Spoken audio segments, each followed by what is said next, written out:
صلی اللہ علی محمد صلی اللہ علیہ وسلم۔ اس لیے میرے عزیز یہ باتیں کرنی بڑی آسان ہوتی ہیں، الزام بھی بڑے آسان ہوتے ہیں۔ میں نے تو دیکھا ہی نہیں وہ علاقہ ہے عند اللہ، میں تو کبھی زندگی میں نہیں گیا، لیکن جو علماء وہاں جاتے ہیں، جو بڑے بڑے ذمہ دار لوگ وہاں جاتے ہیں اور آگے سناتے ہیں، تو ہمیں ماننا پڑتا ہے کہ آج بھی قرآن پاک کی عظمت میں اور قرآن پاک کے احکام میں وہی اثر موجود ہے، لیکن شرط یہ ہے کہ ہم قرآن کو ماننے والے بن جائیں۔ باقی ہم یہ چاہتے ہیں نا جی کہ اللہ بھی راضی رہے اور سودی کام بھی چلتا رہے اور اللہ بھی راضی رہے، اور نماز بھی ہم پڑھ لیں گے، کعبہ شریف کا ایک آدھا طواف بھی کر لیں گے، اور شام کو گھر میں بیٹھ کے تاش شاش بھی تھوڑی بہت کھیل لیں گے، اور کوئی زیادہ شریف آدمی ہو تو لوڈو کھیل لے گا، بہت زیادہ معزز آدمی ہو تو ٹی وی دیکھ لے گا، تو تاکہ دونوں راضی رہیں نا۔ یہ تو نہیں نا کہ شیطان کے ساتھ بالکل تعلق کٹ جائے، وہ آئندہ آنا جانا ہی چھوڑ دے۔ یاری تو لگی رہے نا دونوں سے، صبح کو پی اور شام کو توبہ کر لی، رند کے رند رہے اور ہاتھ سے مسلمانی بھی نہ گئی، چونکہ توبہ تو ہو رہی ہے نا روز۔ انا للہ و انا الیہ راجعون۔ یہ وہ نفاق ہے جو ہمیں پورے عالم میں ہمیں ذلیل کر چکا ہے۔ قصوہ میں دیکھ لیں، ہلسوینہ میں دیکھ لیں، شیشان میں دیکھ لیں، کشمیر میں دیکھ لیں، عرب میں دیکھ لیں، اراکان میں دیکھ لیں، مشرقی تیمور میں دیکھ لیں۔ کافروں کا کتا بھی مر جائے تو پوچھا جاتا ہے، مسلمانوں کے بندے بھی مر جائیں تو کوئی پوچھنے والا۔ کیوں؟ آخر اتنی بے وقت ہم کیوں ہو گئے؟ تو سیدنا موسیٰ علیہ السلام کی بہت بڑی عظمت شان، تو چونکہ بالکل آپ کا واقعہ حضور سے ملتا ہے کہ جیسے انہیں فرعون کا مقابلہ، حضور کو بھی فرعون کا مقابلہ، جیسے انہیں دشمنوں نے بھی ستایا اور قوم نے بھی ستایا۔ موسیٰ علیہ السلام کو دونوں طرف سے تکلیفیں پہنچی، قوم فرعون سے بھی اور اپنی قوم بنو اسرائیل سے بھی۔ سرکار دو عالم صلی اللہ علیہ وسلم کو بھی دونوں طرف سے تکلیفیں پہنچی کہ باہر کے احزاب نے بھی ستایا اور اپنی قوم قریش نے بھی ستایا۔ سیدنا موسیٰ علیہ السلام کو جیسے بار بار ہجرت کرنی پڑی، اسی طرح سرکار دو عالم صلی اللہ علیہ وسلم کے صحابہ کو بھی کبھی مکے سے حبشہ، حبشے سے پھر مکہ مکرمہ، مکہ مکرمہ سے پھر حبشہ، حبشہ سے پھر مدینہ منورہ، بے عین ہی وہی واقعات سرکار دو عالم صلی اللہ علیہ وسلم کو بھی پیش آئے۔ اور اسی طرح یاد رکھیں کہ جس طرح یعنی موسیٰ علیہ السلام کے ایسے معجزات جو بالکل ایسے واضح تھے جیسے سورج چمک رہا ہوگا، لیکن قوم نے نہ مانا۔ سرکار دو عالم سیدنا محمد رسول اللہ صلی اللہ علیہ وسلم کے بھی ایسے کھلے معجزات کہ جس کو ایک معمولی سی عقل والا بھی سمجھ لے، لیکن قوم نے نہ مانا۔ تو موسیٰ علیہ السلام کے قصے کو سرکار دو جہاں کے قصہ مبارک سے بڑی مشابہت۔ اور اسی طرح یہ بھی دیکھ لیں کہ سیدنا محمد الرسول اللہ صلی اللہ علیہ وسلم جو ہیں، آپ بھی ولد اسماعیل یعنی سیدنا ابراہیم کی اولاد، حضور صلی اللہ علیہ وسلم بھی تو ولد ابراہیم ہیں، اور موسیٰ علیہ السلام بھی یعقوب علیہ السلام کے پوتے کے پوتے ہیں، اور یعقوب علیہ السلام جو ہے حضرت اسحاق، اور حضرت اسحاق حضرت ابراہیم کی اولاد، یعنی اوپر جا کر سلسلہ بھی ایک ہے کہ سرکار دو جہاں بھی دراصل سیدنا ابراہیم کی اولاد ہیں، یعنی آپ کے جد امجد حضرت ابراہیم۔ اسی طرح موسیٰ علیہ السلام کے جد امجد بھی حضرت ابراہیم، کیونکہ موسیٰ علیہ السلام جو ہے حضرت یعقوب کے پوتے کے پوتے، اور حضرت یعقوب علیہ السلام کی اولاد میں سے ہیں۔ تو اس وجہ سے بھی اللہ تبارک و تعالی نے موسیٰ علیہ السلام کے قصہ مبارک کو بڑی تفصیل کے ساتھ قرآن میں متعدد سور مبارک میں ذکر کرنا ایک۔ اور دوسری بات یہ یاد رکھیں کہ علماء کرام نے لکھا کہ اس واقعے کو، موسیٰ علیہ السلام کے قصہ مبارک کو اللہ نے اتنی تفصیل کے ساتھ کیوں بیان کیا؟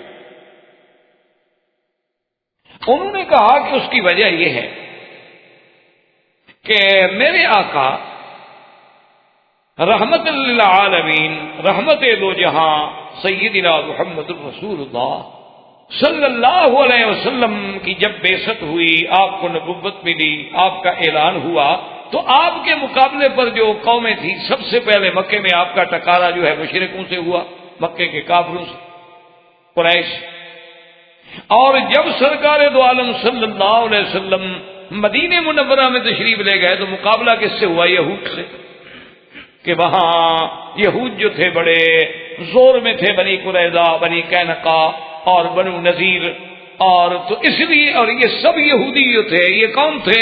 یہ اپنی نسبت کرتے تھے سیدنا موسیٰ علیہ السلام کے ساتھ کہ ہم تو جی صاحب تورات ہیں، ہم تو اہل کتاب ہیں، ہم تو موسیٰ علیہ السلام کو ماننے والے ہیں۔ آج بھی یہودیوں سے پوچھ لیں، وہ کہتے ہیں بھی ہم تو بالکل اہل کتاب ہیں، اور ہم اپنی کتاب پہ اتنے پکے ہیں، یعنی واللہ میں اللہ کے گھر میں مسجد میں بیٹھا ہوں حرم میں، مجھے افسوس سے، دکھ سے یہ بات کہنی پڑتی ہے کہ یہود اپنے اس کتاب کے بعض اصولوں پہ اتنا پکا ہے، یعنی آج بھی، یعنی آپ یہ تصور نہیں کر سکتے کہ کوئی یہودی کوئی بکری یا بھیڑ یا دمبا یا مرغی ایسی اپنے کھانے میں استعمال کر لے گا جس کی ذبح کا اس کو یقین نہ ہو، سوال نہیں پیدا، سوال ہی پیدا نہیں ہوتا۔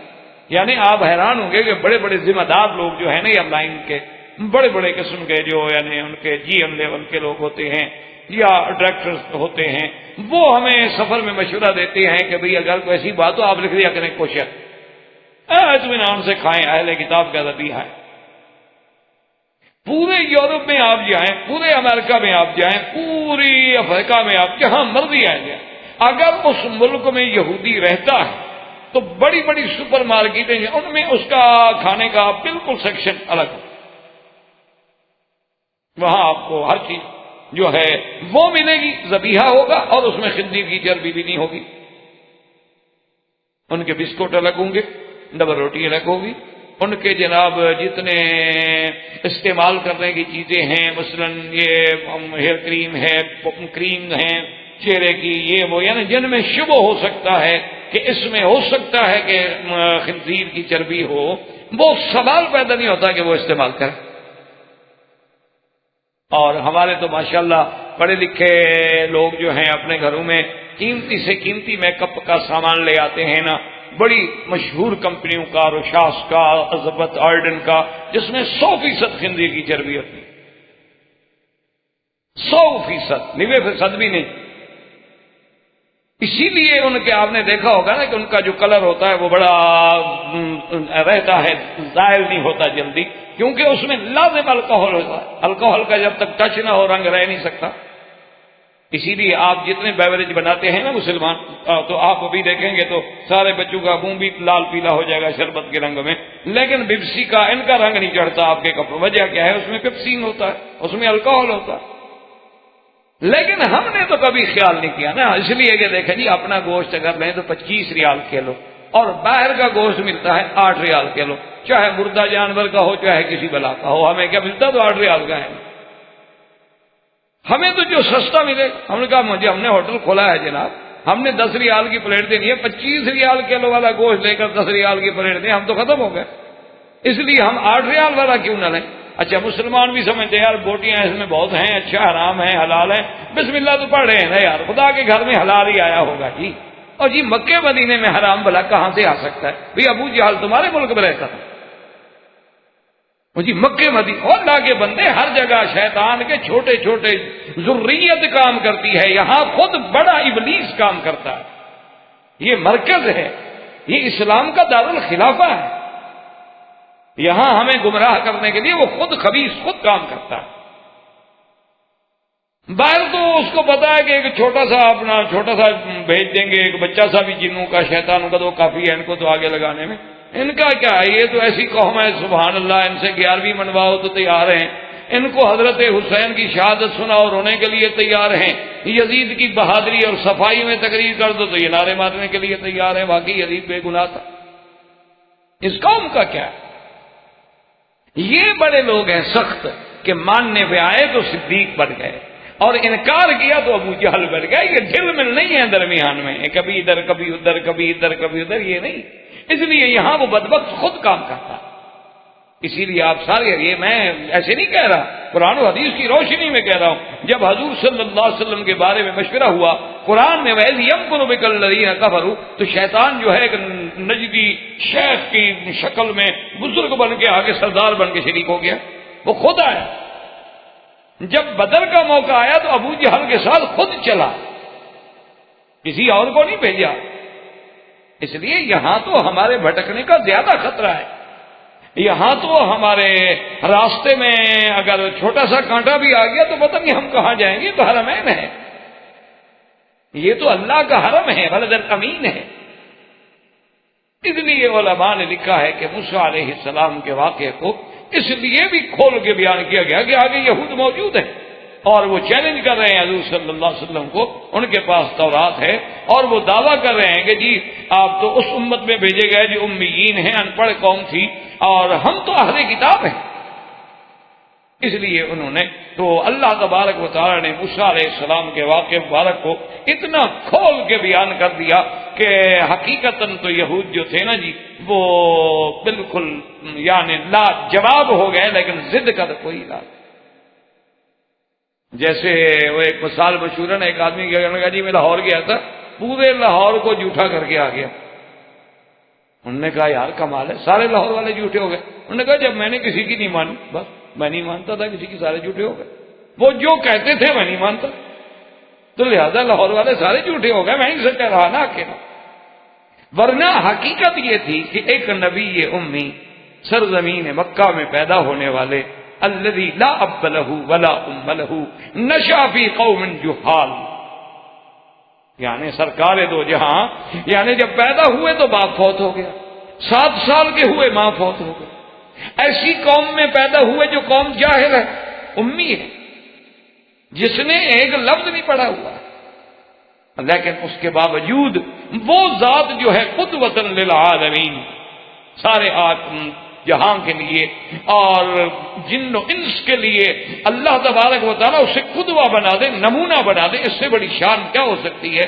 اور جب حضور ان کو بیٹھ کے یہ خبر دیں کہ موسیٰ علیہ السلام کا یہ قصہ ہوا، فرعون کے ساتھ یہ ہوا، نبوت ملی یہ ہوا، ہارون علیہ السلام کا یہ واقعہ ہوا، آپ کے باپ دادا بنو اسرائیل نے یہ کیا تو اب اگر عقل 1 منٹ کے لیے بھی ہو تو ان کو سمجھنے میں دیر لگ سکتی تھی کہ اللہ کا نبی محمد عربی سچا ہے، ورنہ ان کو کیسے پتہ لگے ہمارے باپ دادے کا، ان کو کہاں سے خبر مل گئی؟ اس لیے بھی اللہ تبارک و تعالی نے موسیٰ علیہ السلام کا واقعہ مبارک جو ہے بڑا کھول کر قرآن پاک میں بیان فرمایا۔ اور اسی طرح یاد رکھیں، علماء کرام فرماتے ہیں کہ اس سورۃ القصص میں ابتدائی چند آیتوں میں تو گویا پورے موسیٰ علیہ السلام کے قصہ مبارک کا خلاصہ بیان کر دیا ہے اللہ نے خود بھی، یعنی جیسے پورا واقعہ مبارک ہے نا جی، اس کا پورا خلاصہ جو ہے ابتدائی آیات میں ہو گیا، اور پھر تفصیل جو ہے اللہ نے بعد میں ذکر کرا۔ اس لیے سب سے پہلے اللہ فرماتے ہیں کہ طاسین میم تلک آیات الکتاب المبین نتلو علیک من نبأ موسیٰ وفرعون بالحق لقوم یؤمنون۔ اللہ نے ارشاد فرمایا طاسین میم، یہ حروف مقطعات ہیں، ان کے معانی، ان کے اسرار اللہ کے سوا کوئی نہیں جانتا، اللہ اعلم بمرادہ۔ فرمایا میرے محبوب تلک آیات الکتاب المبین، اور کتاب مبین سے مراد اللہ کا قرآن۔ اور اس کے بعد دیکھیں کتنا شان ہے، فرماتے ہیں نتلو، یہ نون عظمت ہوتی ہے، یاد رکھو یہ لفظ حرف نون جو ہے یہ نون عظمت کہلاتا ہے کہ خدا خود فرمائے کہ میں پڑھتا ہوں، ہم پڑھتے ہیں آپ پر، یہ عظمت شان کی دلالت ہوتی ہے۔ اور جب پڑھنے والا اتنا عظیم ہے تو جو پڑھے گا وہ کتنی عظیم چیز ہوگی۔ جب بات کرنے والا بڑا ہو اور تو بات بھی تو بڑی ہوگی، بادشاہوں کی بات بھی تو بادشاہ کے بعد مقام کی بات ہوگی، اور یہ تو شہنشاہوں کے شہنشاہ کی بات۔ اس لیے جہاں جہاں نون آئے گا یاد رکھیں جیسے اللہ نے فرمایا وَسَنُقْرِئُكَ فَلَا تَنْسَى إِلَّا مَا شَاءَ اللَّهُ إِنَّهُ يَعْلَمُ الْجَهْرَ وَمَا يَخْفَى وَنُيَسِّرُكَ لِلْيُسْرَى، وہاں بھی نون ہے، وَنُيَسِّرُكَ لِلْيُسْرَى۔ یا جیسے فرمایا اِنَّا نَحْنُ نَزَّلْنَا عَلَيْكَ الْقُرْآنَ، اِنَّا نَحْنُ نَزَّلْنَا، یہاں بھی اللہ فرماتے ہیں کہ نتلو علیک، ہم پڑھیں گے آپ پر محمد مصطفیٰ، ہم نے پڑھا آپ پر کیا، من نبأ موسیٰ وفرعون بالحق لقوم یؤمنون۔ من نبأ موسیٰ، یاد رکھو نبأ مانا خبر، انباء مانا اخبار، لیکن فرق ہے دونوں میں۔ نبا اس خبر کو کہتی ہیں جو بڑی اہم خبر ہو، بڑی عظیم خبر ہو، یعنی لفظ خبر جو ہے وہ تو مطلق خبر کے معنی میں ہے اخبار تو، لیکن نبا کا لفظ جو ہے معنی ہوتا ہے بڑی اہم خبر، جیسے اللہ پاک نے فرمایا اما یتساءلون عن النبأ العظیم، وہ نبأ العظیم کیا ہے؟ قیامت۔ جیسے فرمایا قل هو نبأ عظیم، اور کہیں فرمایا ذالک من انباء الغیب، تو انباء مانا، نبا مانا بہت بڑی عظمت والی خبر، اور تلاوت کرنا مانا پڑھنا۔ اللہ نے فرمایا ہم آپ پہ تلاوت کرتے ہیں، ہم آپ پہ پڑھتے ہیں، ہم آپ کو خبر دیتے ہیں۔ من نبأ موسیٰ وفرعون بالحق، موسیٰ علیہ السلام اور فرعون کا قصہ جو بالکل سچ ہے، اور یہ خبر ہم آپ کو کیوں دے رہے ہیں؟ لقوم یؤمنون، تاکہ اس قوم کے لیے جو ایمان والے ہیں، جو اللہ رسول کو ماننے والے ہیں، ان کے لیے یہ اخبار، یہ قصہ موسیٰ علیہ السلام جو ہے ہدایت کا ذریعہ بن جائے۔ یہاں اللہ نے آگے فرمایا ان فرعون علا فی الارض وجعل اہلہا شیعا یستضعف طائفۃ منہم یذبح ابناءہم وَيَسْتَحْيِي نِسَاءَهُمْ إِنَّهُ كَانَ مِنَ الْمُفْسِدِينَ۔ اللہ نے فرمایا کہ میرے محبوب ان فرعون علا فی الارض، فرعون سرکش ہو گیا زمین۔ اللہ کو یاد رکھے سرکشی کبھی تکبر نہ کریں، ہر گناہ کے لیے معافی کی گنجائش ہے، لیکن جب آدمی تھوڑا سا تکبر کر بیٹھ جائے پھر ٹوٹ جائے، پھر اللہ اس کو نہیں رہنے۔ اور اگر کبھی زبان سے کوئی کلمہ نکل جائے تو فوراً استغفر اللہ استغفار کر دیا، اللہ سے معافی مانگ لی، کیونکہ یہ کبریائی جو ہے نا یہ صرف میرے اللہ کو زیبا ہے۔ اس لیے فرماتے ہیں العظمت ازاری والکبریاء ردائی، اللہ فرماتے ہیں عظمت بھی میرے لیے ہے، کبریائی بھی میرے لیے۔ فمن نازعنی، جو ان دو چیزوں میں حصے دار بننا چاہے، خود تکبر کر کے میری صفت میں سے دینا چاہے، فرمایا پھر میں قسم ہوں اس کو توڑ کے رکھ دیتا ہوں۔ اللہ تبارک و تعالیٰ کیونکہ متکبر شان اسی کی ہے، اور کیسے کوئی تکبر کر سکتا ہے؟ اس لیے حضرت علی رضی اللہ تعالیٰ عنہ فرماتے ہیں کہ مجھے انسان سے تعجب آتی ہے کہ کیف یتجبر و کیف یتکبر، کیسے وہ تکبر کرتا ہے، کیسے وہ تجبر کرتا ہے، جبار بنتا ہے۔ وہ بھول جاتا ہے کہ ماں کے پیٹ میں میری غذا کیا تھی، میں ایک گندے پانی سے پیدا ہوا اور دوسرا گندا خون کھا کھا کے میں زندہ رہا، اور اس کے بعد روزانہ اپنی گندگی پہ بیٹھتا ہے اور اپنے پیٹ میں بھی گندگی لے کے پھرتا ہے۔ فرمایا پتہ نہیں کس بات سے تعجب تکبر کرتا ہے، جی میں بڑا تھی، کیا بڑا تھی؟ کس بات کی بڑائی؟ بڑائی تو ہے تقوی میں، بڑائی تو ہے تواضع میں، بڑائی تو ہے اللہ کے صحیح معنی میں بندہ بننے میں۔ وہ پھر تمہیں خود بخود بڑا بنا دیتے ہیں، پھر تمہیں خود بخود عزت عطا فرما دیتے ہیں۔ ورنہ فرمایا کہ کیسے، حضرت علی نے فرمایا کہ مجھے تعجب آتی ہے، فرمایا سب سے بہتر غذا انسان کے لیے کیا ہے؟ اصل شہد، اور وہ کیا ہے؟ ایک کیڑے کی گندگی ہے۔ اور فرمایا سب سے بہترین کپڑا بندے کے لیے کیا ہے؟ ریشم، اور ریشم کیا ہے؟ وہ بھی ایک کیڑے کا فضلہ ہے، گندگی ہے۔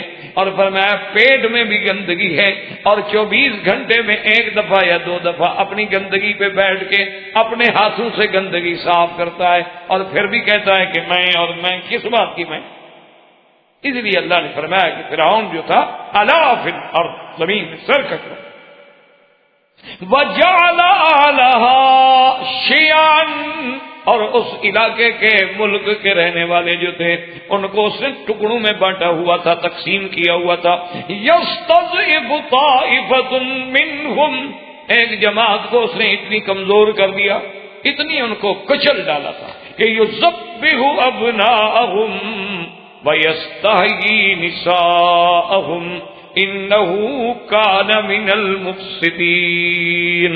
اللہ پاک نے فرمایا کہ وہ کیا کرتا تھا، ان کے بچوں کو، ذکور کو، لڑکوں کو ذبح کر دیتا تھا، ان کی عورتوں کو چھوڑ دیتا تھا، لڑکیوں کو چھوڑ دیتا تھا. وہ تھا بڑے فساد کرنے والوں میں. تو اللہ نے پہلے تو فرعون کے بارے میں ایک مختصر سے آیات مبارک میں گویا پورا خلاصہ. اور اسی طرح دیکھیں کہ بھی فرعون نے یہ کام جو ہے قتل والا کیوں شروع کیا، اس کے بارے میں مفسرین کرام نے اور مؤرخین عظام نے دو باتیں کی. ایک بات تو یہ ہے کہ آپ نے پہلے سیدنا ابراہیم علیہ السلام کے قصے مبارک میں پڑھا تھا کہ وقت کے بادشاہ نے آپ کی بیوی جو تھی بی بی سارہ ان کو طلب کر لیا، کیونکہ وہ بڑا بد فطرت بادشاہ، اور وہ بادشاہ جو تھا اس نے سیدنا ابراہیم علیہ السلام کی زوجہ محترمہ سیدہ سارہ، بی بی سارہ پہ نعوذ باللہ بری نظر ڈالی، ہاتھ ڈالنے کی کوشش کی. بی بی صاحبہ نے دعا مانگی، اس کو شلل ہو گیا جسے فالج آپ کہتے ہیں، تو وہ بالکل بند ہو کے کھڑا ہو گیا، اب حرکت ہی نہیں کر سکتا. وہ سمجھ گیا. اس نے بی بی سارہ سے استدعا کی کہ آپ مجھے معاف کر دیں، میں آئندہ ایسی حرکت نہیں کروں گا. آپ نے دعا کی، معاف کر دیا، ٹھیک ہو گیا. اس نے پھر پوری نیت کی، پھر وہی حملہ ہو گیا. آخر خلاصہ یہ ہے کہ بہرحال وہ اپنی اس بری نیت سے ناکام ہو گیا، نامراد ہو گیا. بی بی سارہ جو تھی باعزت طریقے سے حفاظت کے ساتھ واپس تشریف لے. جب سارا واقعہ آپ الحمدللہ پڑھ چکے ہیں تفصیل کے ساتھ، سیدنا ابراہیم علیہ السلام کو سارے واقعے کا پتہ چلا، تو اصل میں وہ کہتے ہیں کہ یہ بھی وہی فرعون تھا، فرعون مصر تھا. لیکن یاد رکھیں کہ فرعون تو لقب ہے، ورنہ فرائنہ تو کئی آئے، جیسے ریان آیا، ولید آیا، رامسس آیا، رامسس سوم آیا، رامسس ثالث آیا، پھر اس کے بعد منفتاح آیا. یہ سب فرائنہ کہلاتے تھے. تو اس لیے لفظ یہی ہوتا ہے کہ فرعون فرعون فرعون، چونکہ یہ ان کا لقب تھا. جیسے حبشہ کے لوگ جو تھے، جو بادشاہ بنتا نجاشی کہلاتا.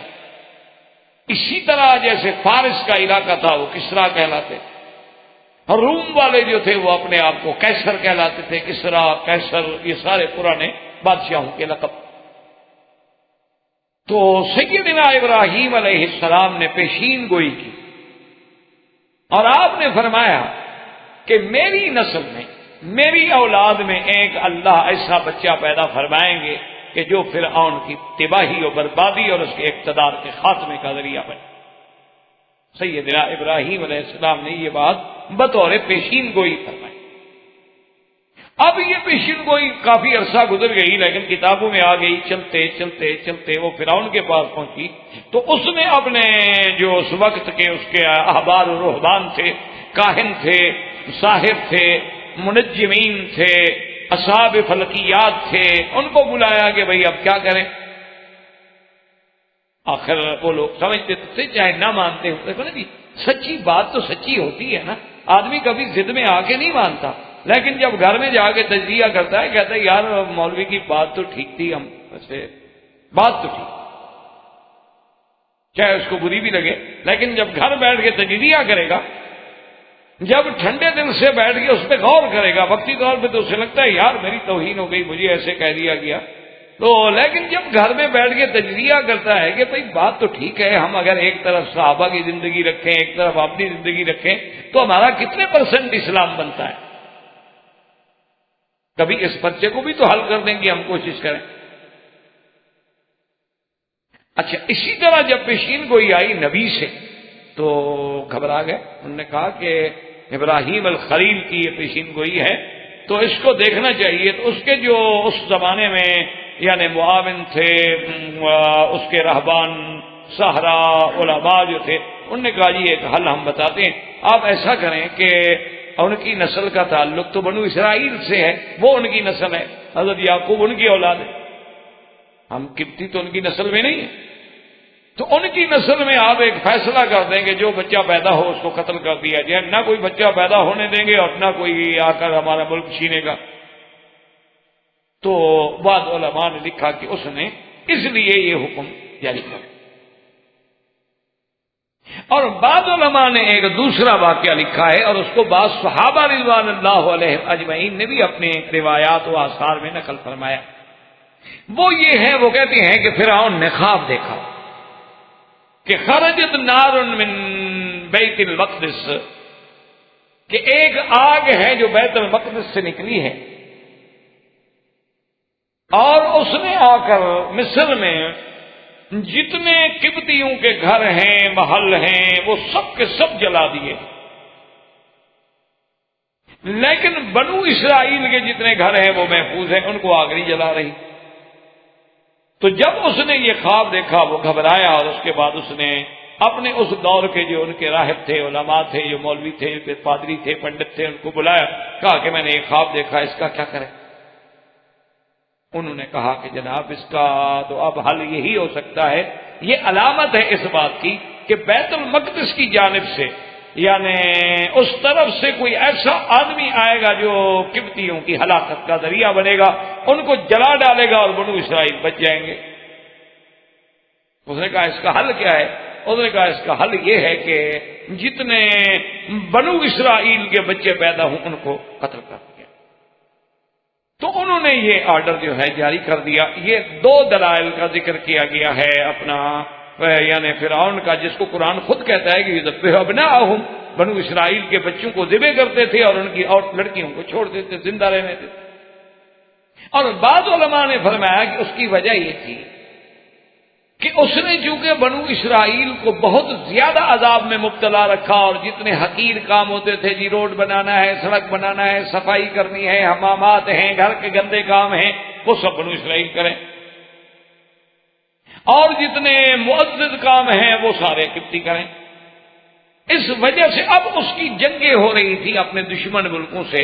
اس بنا سے بھی بعض علماء نے لکھا کہ ایک سبب یہ بھی اس کے دماغ میں تھا کہ کبھی بنو اسرائیل اتنی طاقت میں نہ آ جائیں کہ میرے دشمنوں سے مل گئی، یہ میرے لیے اندرونی طور پر مشکلات پیدا کر دے۔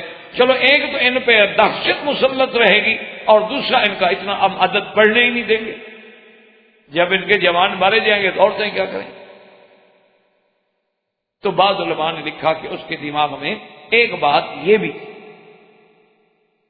اور اسی طرح بعض علماء نے لکھا ہے کہ اس کے دماغ میں دراصل یہ بات بھی تھی کہ جس قوم کے جوان ہی مارے جائیں، عورتیں ہی رہ جائیں، تو پھر اس قوم کا کیا حال ہوتا ہے؟ شوکت ہی ختم ہو جاتی، عزت ہی ختم ہو جاتی، عظمت ہی ختم ہو جاتی، کہ جن کے جوان مار دیے جائیں، صرف عورتیں بچ جائیں، تو اب تو بیچاری کیا ہیں، بے وارث ہیں، ان کے سروں پہ تو کسی کا سایہ ہے نہیں، پھر ان کے ساتھ جو چاہے زیادتی کرتا پھرے۔ اس لیے یہ سارے وسائل، یہ سارے ماحول، یہ سارے حالات پیدا ہو گئے۔ اس لیے فرعون نے آرڈر جاری کر دیا کہ بنو اسرائیل پر نگرانی رکھی جائے، اور روایات میں موجود ہے کہ دایا عورتیں جو تھیں، قوابل جو تھیں، قابلہ جو تھیں، ان کو بھی حکم دیا گیا کہ ہر عورت پہ نظر رکھو، جو عورت حاملہ نظر آئے اس کے ولادت کے وضع حمل کے دنوں کو نوٹ کرو، اور پھر نگرانی کرو کہ اس کے یہاں کیا پیدا ہوا ہے۔ اگر لڑکا پیدا ہو تو قتل کر دو، اور لڑکی پیدا ہو تو چھوڑ۔ اسی کے بعد کچھ روایات یہ آتی ہیں کہ جب متواتر قتل ہو گیا، اب جناب سال میں جتنے بنو اسرائیل کے بچے پیدا ہوں قتل ہو جائیں، تو بعض لوگوں نے فرعون سے کہا کہ جی آپ یہ تو کر رہے ہیں، ٹھیک ہے، آپ ایک بچے سے بچنے کے لیے یہ سارا اہتمام کر رہے ہیں، لیکن بنو اسرائیل کی جو قوت ہے، جو عددی قوت ہے، جو مین پاور ہے، وہ بھی تو ختم ہو رہی ہے نا، پھر ہمارے کام کون کرے گا؟ بھئی ان کے بوڑھے تو بوڑھے ہو گئے، وہ تو کام کرنے کے قابل نہیں۔ اچھا، جو جوان ہیں بوڑھے ہوتے جا رہے ہیں، اب جو پیدا ہونے والے ہیں ان کو آپ مار دیتے ہیں، تو پھر ہمارے لیے کون ہوگا جو ہمارے کام کرے؟ تو فرعون نے پھر ایک اور آرڈر جاری کیا، ایک اور آرڈیننس نافذ کر دیا کہ جناب ایسا کریں کہ 1 سال جو ہے اس میں تو چھوٹ دی جائے، جو بچہ پیدا ہو کچھ نہ کہو، لڑکا ہو یا لڑکی، اور 1 سال جو ہے لڑکا قتل کر دیا جائے اور لڑکی جو ہے اس کو چھوڑ دی جائے۔ تو اب ایک نیا حکم جاری ہو گیا۔ اچھا خدا کی شان دیکھیں کہ سیدنا ہارون علیہ السلام اس سال پیدا ہوئے جو چھٹی کا سال تھا، لہٰذا ان کو تو کسی نے کچھ نہیں کہا، تعرض ہوا ہی نہیں، ان کو تو ویسے چھوڑنا تھا انہوں نے۔ اور موسیٰ علیہ السلام اللہ کی شان یہ ہے کہ اس سال میں پیدا ہوئے جس سال میں قتل کا آرڈر جاری تھا۔ تو یہ اللہ تبارک و تعالیٰ کی ہر چیز میں حکمت ہے۔ تو اب جناب یہ ہے کہ موسیٰ علیہ السلام اللہ کے کروڑوں صلاۃ والسلام سیدنا موسیٰ علیہ السلام پہ، ان کا جب اللہ کو منظور تھا اور ان کی والدہ کے بطن مبارک میں سیدنا موسیٰ علیہ السلام تشریف لے آئے۔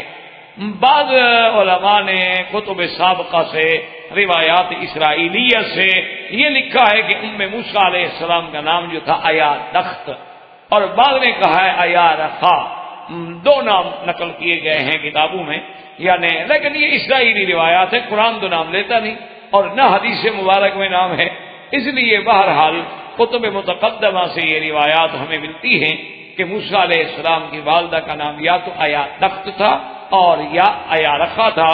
تو اب بی بی صاحبہ کا جب یعنی حمل ٹھہر گیا، اب جو دن قریب آتے گئے بی بی صاحب خوف میں مبتلا ہوتی، کیونکہ ان کو پتہ تھا کہ موسیٰ علیہ السلام کی پیدائش جب ہوگی تو یہ ظالم لوگ جو ہے قتل کر دیں، اس لیے بی بی صاحبہ بڑی گھبرا رہی تھی، اور اپنے اس حمل کو چھپانے کے لیے جو امکانی تدابیر تھی وہ بی بی صاحبہ کر رہی، یعنی زیادہ باہر نہ جانا، کسی کے گھر میں نہ جانا، یعنی جو ممکنہ تدابیر ہو سکتی تھی وہ بی بی صاحبہ اختیار کر رہی تھی، لیکن بہرحال ہر وقت خائف تھی کہ کیا ہوتا ہے۔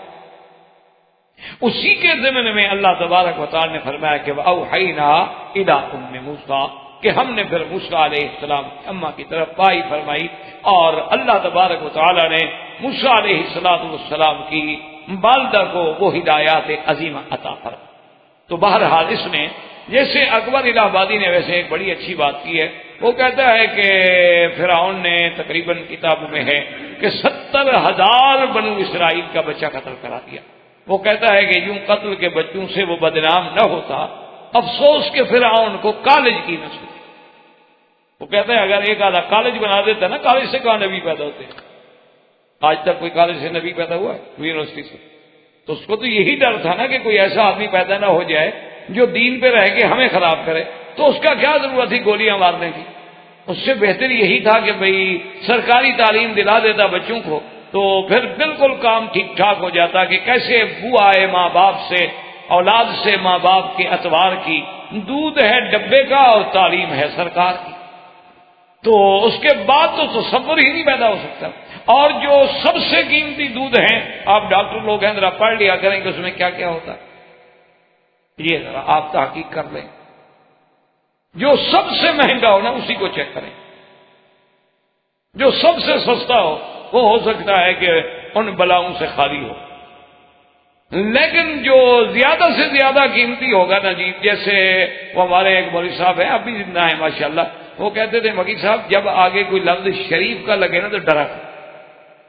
میں نے کہا کہ انہیں آخر سے ایک قبر شریف، 11ویں شریف، عرس شریف، چیلم شریف، خیرات شریف، صدقہ شریف، انہوں نے کہا جہاں جہاں یہ آگے لفظ لگ جائے نا سوچو کہ کوئی بدعت آئی، سمجھو کہ کوئی چیز آ رہی ہے، ورنہ یہ اور تو کسی کو نہیں کہتے شریف، یہ سارا شرف ان کے لیے لگایا ہے جو سنت کے خلاف ہے۔ تو بہرحال اللہ تبارک و تعالیٰ کی شان ہے، اللہ فرماتے ہیں کہ ہم نے موسیٰ علیہ السلام کی والدہ کی طرف وحی کی، زندگی رہی انشاءاللہ تو بات باقی۔ وآخر دعوانا الحمدللہ رب العالمین۔ برادران اسلام، واجب الاحترام بزرگوں، دوستوں، بھائیوں، عزیز نوجوانوں، الحمدللہ اللہ کے فضل و کرم، احسان و منت سے سلسلہ قصص الانبیاء علیہم الصلاۃ کے ضمن میں ہم سیدنا موسیٰ علیہ السلام کے قصہ مبارک کو شروع کر چکے تھے، اور جس کا ابتدائی کچھ حصہ میں نے پہلے درس سابقہ میں عرض کر دیا۔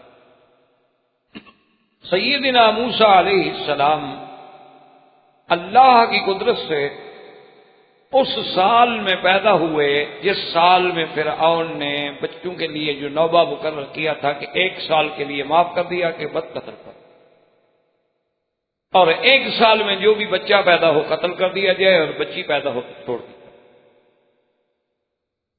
اب یعنی آپ دیکھیں خدا کی شان ہے، یہ قرآن پاک میں ایک جگہ نہیں، سیدنا موسیٰ علیہ السلام کا ذکر جو ہے 138 مقام پہ اللہ نے قرآن میں فرمایا ہے، اور قرآن مقدس کی جو بڑی بڑی صورتیں ہیں سب میں حضرت موسیٰ علیہ السلام کا آپ کو ذکر ملے گا۔ سورۃ بقرہ ہے، آل عمران ہے، نساء ہے، اعراف ہے، انعام ہے، طٰہٰ ہے، قصص ہے، انبیاء ہے، ہود، سب میں اللہ نے موسیٰ علیہ السلام کا ذکر کیا۔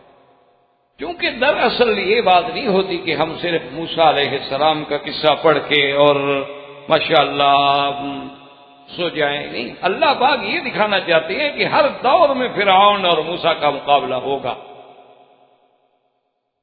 ہر دور میں فرعونہ پیدا ہوں گے اور ان کے مقابلے پہ موسیٰ بھی پیدا ہوں گے۔ لکل فرعون موسیٰ،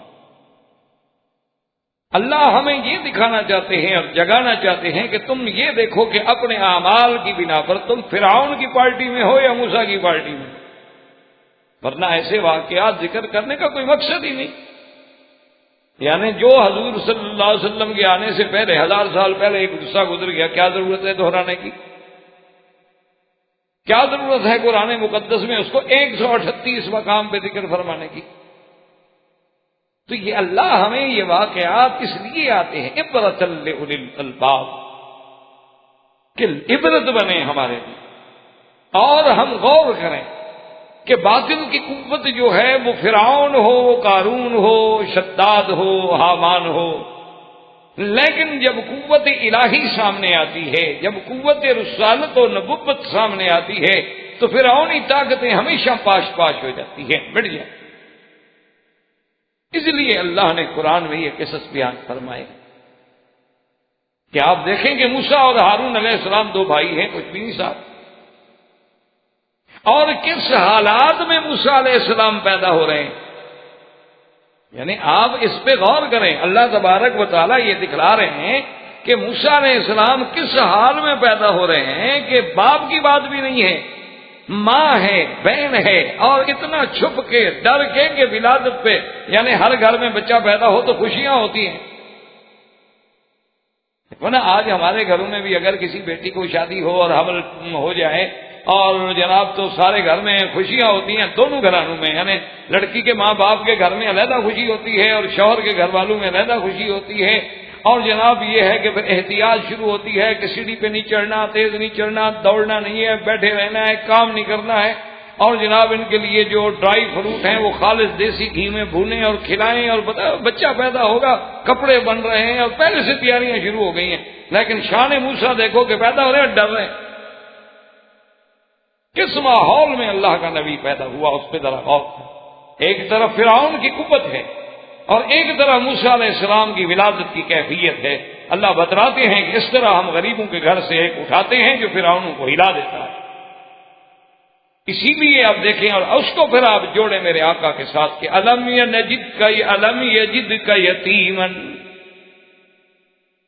الم یجد کا یتیمن فآوا، محمد مصطفیٰ آپ کو ہم نے یتیم نہیں پایا، پھر ہم نے آپ کو ٹھکانہ دیا نا کہ باپ پہلے فوت ہو گیا، ماں 7 سال کی عمر میں فوت ہو گئی، ابھی پوری طرح جناب جوانی چڑھی تو سکا جو چاچا تھا مہربان ابی طالب فوت ہو گیا، اس سے پہلے عبد المطلب فوت ہو گیا، اکیلے محمد عربی سے، اور مقابلہ وقت کے فرائض سے ہے، ابو جہل سے ہے، ابی لہب سے ہے، عتبہ عتیبہ سے ہے، شیبہ ربیعہ سے ہے، ولید بن المغیرہ سے، ان لوگوں سے مقابلہ ہے جن کا مکے سے لے کر طائف تک باغات ہیں، زمینیں ہیں، پیسہ ہے، دولت ہے، اور اللہ کے نبی کے پاس واجدک عائلا فاغنا، آپ کو تو ہم نے فقیر پایا، آپ کے تو گھر میں پیدائش کے وقت بتی جلانے کے لیے بھی پیسے نہیں تھے۔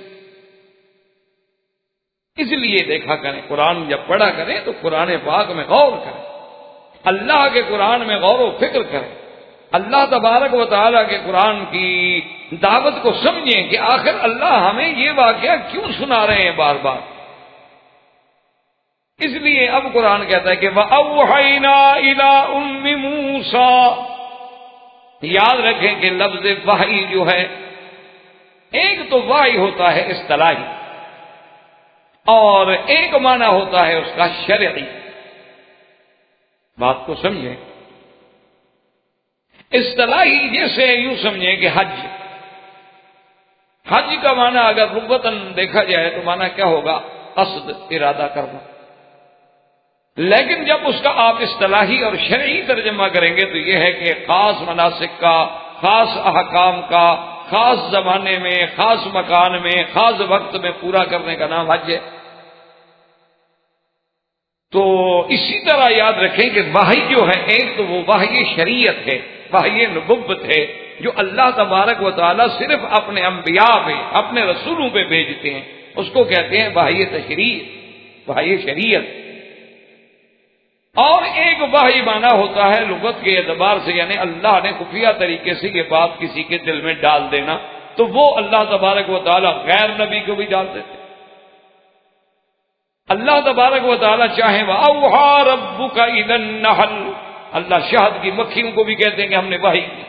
کیا مانا؟ یعنی ہم نے اس کو سمجھا دیا، ان کے دلوں میں ہم نے بات ڈال دی کہ ان اتخذی من الجبال بیوتا ومن الشجر ومما یعرشون، کہ پہاڑوں پہ اپنے گھر بناؤ. تو اس کو گھر بنانا کس نے سکھلایا؟ اللہ نے. وہاں بھی لفظ وحی ہے، تو اس لیے یہ وہ وحی نہیں ہوتی. اسی لیے میں عرض کر رہا ہوں کہ بعض جو باطل فرقے ہیں وہ اسی لیے دھوکہ دیتے ہیں کہ جیسے مرزا غلام احمد قادیانی کہتا ہے کہ مجھ پہ بھی وحی آتی ہے. مرزا غلام احمد قادیانی نے کہا کئی دفعہ بھی کتابوں کے مجھ پہ وحی آتی ہے. تو ایک دفعہ ان کے مریدین نے پوچھ لیا کہ جی وحی آتی ہے تو فرشتے کا نام؟ انہوں نے کہا فرشتے کا نام ہے ٹیچی. بھئی غلط تو نہیں کہا نا؟ نبی جب انگریزی ہوگا تو فرشتے تو انگریزی آئے گا نا. انگریزی نبی پہ کوئی دیسی فرشتہ تو نہیں آ سکتا تھا نا، وہ تو انگریزوں نے نبی بنایا تھا، تو فرشتے تو انہوں نے بھیجنا تھا. اس لیے وہ ٹھیک کہتا ہے کہ ٹیچی آتا ہوگا. ان شیاطین لیوحون، شیطان بھی تو ایک دوسرے پہ وحی کرتے ہیں نا، ایک دوسرے کے دلوں میں بات ڈالتے ہیں.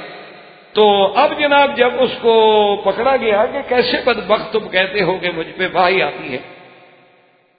یہ جتنے باطل فرقے ہوتے ہیں نا، آپ غور نہیں کرتے.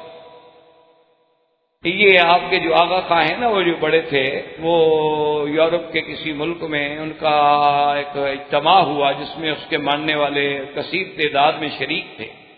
تو اس فنکشن میں اس نے آخر میں پتہ نہیں کیا خیال آ گیا، تو اس نے کہا اپنے مریدین سے کہ میں بہت بوڑھا ہو گیا ہوں، کمزور ہو گیا ہوں، آپ میرے لیے دعا کریں کہ خدا مجھے صحت دے، قوت دے، میں اپنی کمیونٹی کی خدمت کر سکوں. کیوں؟ خدا کو تو پھر ماننا پڑتا ہے نا. ابھی امریکہ میں الیکشن ہو رہے ہیں نا، آپ اخباریں پڑھیں، سارے روز خدا کو یاد کریں. دونوں کینڈیڈیٹ دعا کریں خدا میری مدد کرے. وہ کہتے ہیں خدا میں، اب خدا یاد آ گیا. ویسے خدا کو چھٹی دی ہوئی ہے، لیکن اب چونکہ الیکشن لڑنا ہے تو اب تو مدد کی ضرورت ہے اللہ کی. تو اب رات دن ان کو بھی خدا یاد آیا ہوا ہے. تو بہرحال آغا خان کو بھی پتہ نہیں کیسے خدا یاد آ گیا. تو اس نے کہا کہ جی آپ دعا کریں کہ خدا میری مدد کرے اور میں کمزور ہو گیا ہوں. تو ان کے ایک مرید ہیں، وہ بڑے کروڑوں پتی ارب پتی، وہ کھڑے ہوئے. انہوں نے کہا حضرت آپ ہی تو ہمارے خدا ہیں، آپ کے لیے ہم کیسے دعا کریں؟ آپ تو ہمیں صحت و عافیت و طاقت بخشتے ہیں، آپ اس طرح کہہ کے ہمارا امتحان لینا چاہتے ہیں، حالانکہ خدا تو آپ ہیں. تو آغا خان صاحب خاموش ہو گئے کہ چلو مریدین اتنے اعتقاد میں ہیں، پھر ان کو کیوں خام خواہ حقیقت کھولی جائے. یعنی اس طرح ہر باطل فرقہ یعنی اپنے آپ کو خدا کہلوانے پہ بھی خاموش ہے. اور نمازیں معاف کرتی کہ جی کیا ضرورت ہے نمازیں پڑھنے کی، ایک دفعہ آؤ شاپ کٹھی کر کے پڑھ لو، بس ختم ہو گئی بات. مصروفیات ہے، بزنس کے دن ہیں. یہ اسلام تھوڑا ہے کہ ہمیں نمازوں میں لگا دے اور کافر ترقی کر دیں، بزنس میں آگے بڑھ جائیں. تو بہرحال مقصد یہ ہے کہ غلط فرقے جو ہیں ایسی باتیں کرتے ہیں. تو جب ان کو پریشر پڑا مرزا کو، قادیانی کو، کہ بدبخت واہی واہی کیسے، انہوں نے کہا یار واہی موسیٰ علیہ السلام کی اماں کے پاس بھی تو آئی ہے، وہ بھی نبی تو نہیں تھی نا، تو میرے پاس بھی اس قسم کی وحی آتی ہے. تو نے کہا کہہ دو نا کہ میں نبی نہیں ہوں، اور اگر میں نے یہ دعویٰ کیا ہے تو توبہ کرتا ہوں. اس نے کہا نہیں نہیں، اصل میں وہ جو وحی آتی ہے نا وہ کبھی کبھی مجھے یہ کہتی ہے کہ تم نبی ہو۔ مقصد ہے کہ باطل فرقہ ہے، تو یاد رکھو تو وحی شریعت الگ ہوتی ہے، اور وحی بطور لغت کے اعتبار سے مانا ہوتا ہے خفیہ طریق سے بات کا کسی کے دل میں پہنچا دینا۔ تو اللہ نے موسیٰ علیہ السلام کی اماں کے دل میں بھی بات ڈال۔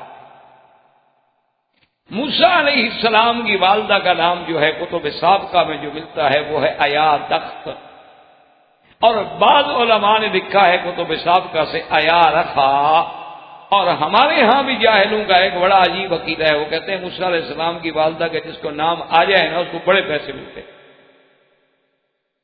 وہ یہ تفسیر کا وہ کہتے ہیں عمل ہے کہ پیسے ملنے شروع ہو جاتے ہیں۔ ایک آدمی مجھ سے بھی پوچھا جی موسیٰ علیہ السلام کی والدہ کا نام، میں سمجھ گیا کیوں پوچھنا چاہتا ہوں، میں نے کہا یار مجھے تو اپنی دادی کا نام نہیں آتا، موسیٰ علیہ السلام کی والدہ تو بہت پہلے پیدا ہوئی تھی، تو ان کا نام میں آپ کو کیسے بتا سکتا ہوں؟ کہتے ہیں جی سنا ہے ان کے نام سے پیسے ملتے ہیں۔ میں نے کہا یار کمال ہے، پھر تو نبی سے بھی افضل ہو گئی کہ موسیٰ کے نام سے تو تمہیں پیسے نہیں ملتے، ہارون کے نام سے بھی تمہیں نہیں ملتے، اللہ کے نبیوں کے نام سے بھی نہیں ملتے، ملتے ہی موسیٰ علیہ السلام کی ماں کے نام سے۔ تو بہرحال کہنے کا مقصد یہ تھا کہ موسیٰ علیہ السلام کی والدہ کے دل میں اللہ نے بات ڈال دی کہ آپ اپنے بیٹے کو دودھ پلائیں، اور دودھ پلانے کے بعد انہیں ایک صندوق میں بند کیا جائے، اور صندوق میں بند کر کے اس صندوق کو دریا میں ڈال۔ اچھا، کہاں پر آ کر دو روایات ہیں، دو یعنی قول ہیں علماء۔ ایک قول تو علماء کا یہ ہے کہ موسیٰ علیہ السلام جب پیدا ہوئے نا تو اماں نے اللہ نے جو بات دل میں ڈالی ہوئی تھی نا اسی کے مطابق موسیٰ علیہ السلام کو فوراً نہلا کے دھلا کے اور ایک چھوٹی سی صندوق بنا لی لکڑی کی، پہلے سے تیار رکھی تھی، اس کے اندر حضرت موسیٰ علیہ السلام کو لٹا دیتی، دودھ پلا کے وہ سو جاتے، اور اس کو رسی لگی ہوئی تھی جس کو وہ باندھ دیتی تھی چھپا کے دریا کے کنارے پہ، اور صندوق دریا میں ڈال دیتی تھی، اور جب آتے تفتیش والے دیکھنے والے گھر میں کوئی بچہ نہیں، وہ چلے جاتے۔ لیکن اتفاق ایسا ہوا کہ ایک دن اللہ کی قدرت سے وہ رسی جو تھی وہ ٹوٹ گئی اور صندوق بہہ گئی۔